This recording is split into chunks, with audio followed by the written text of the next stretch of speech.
Hi guys, how are you doing? This is from TechCentury and welcome to my review of the Canon PowerShot N digital camera.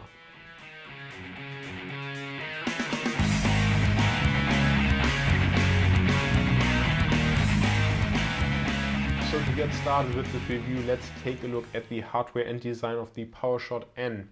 Now at first glance you'll see that this is a very unique camera. It basically is a square format almost, and we'll see that this is just very compact and lightweight. So it's perfect for you to carry around and certainly a good solution. Now on the front we'll see that the lens basically takes up the whole space on the front. We only see that we'll have an N logo as well as an LED flash on the upper right corner. Then on the right side of the camera we'll see that we have here a switch basically to switch between the regular shooting mode and then what seems like, or what is a mode to take 6 pictures and then apply filters in camera. So this basically gives you like 5 or 6 Instagram pictures that you can upload then, and so the results are fairly surprising.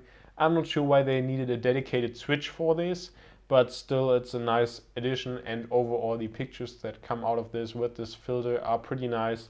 Below this we'll find a connection button to your smartphone, so this is Wi-Fi enabled, and there'll be an app available in the Play Store as well as iOS App Store to actually take a look at the pictures of this camera from your smartphone and then also to download them and share them to Facebook or Instagram.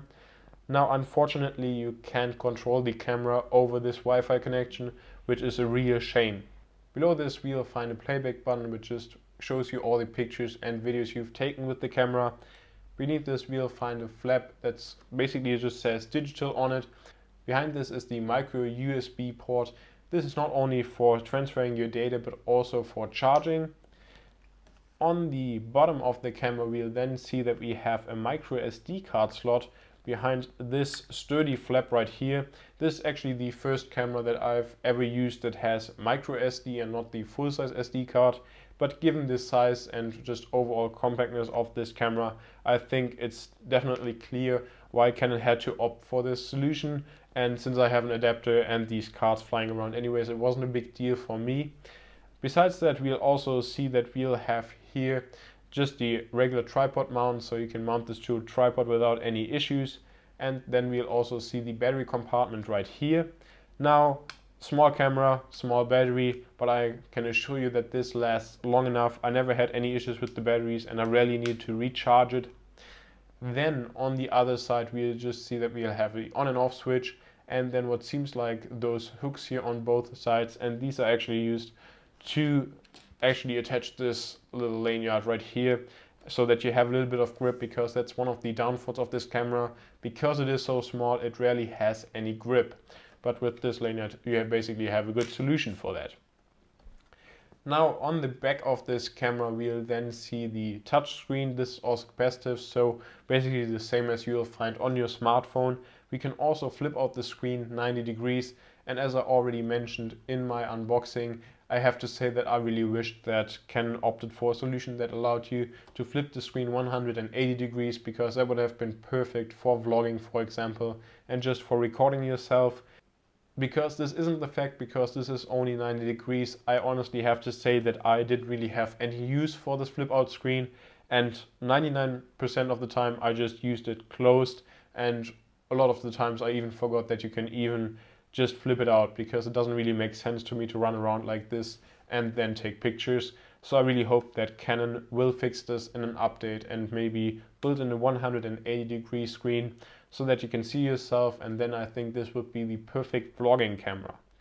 Now when we take a look at the interface on this camera, we'll see that we just have the basic information about battery charge percentage, as well as then how many pictures you can take. So in my case 3274.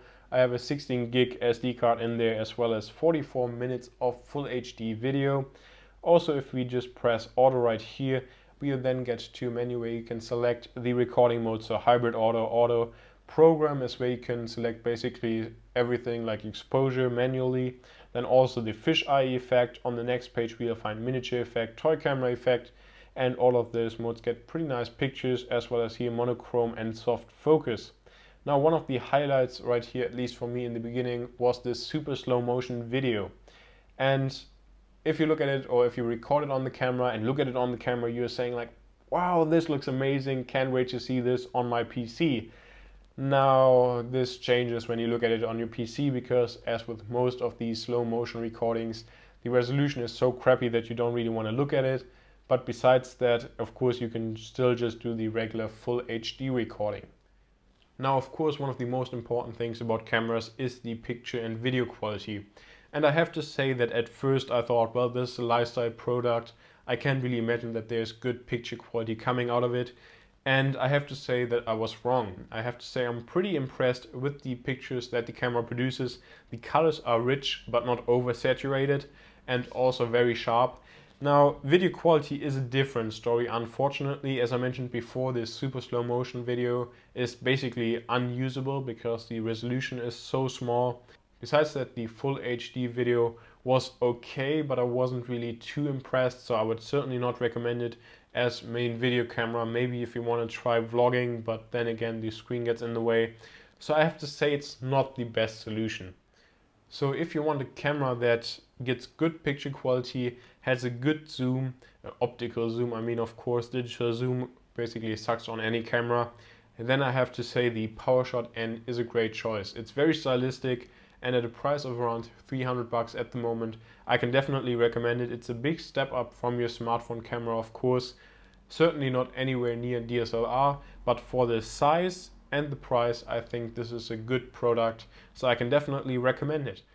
So if you want a camera that gets good picture quality, has a good zoom, optical zoom, I mean of course digital zoom basically sucks on any camera, and then I have to say the PowerShot N is a great choice. It's very stylistic, and at a price of around 300 bucks at the moment, I can definitely recommend it. It's a big step up from your smartphone camera, of course.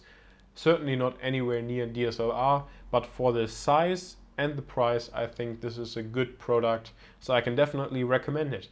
Let me know what you think in the comment section down below. Thank you very much for watching. If you liked this review, please make sure to hit the like button as well as subscribe to the channel.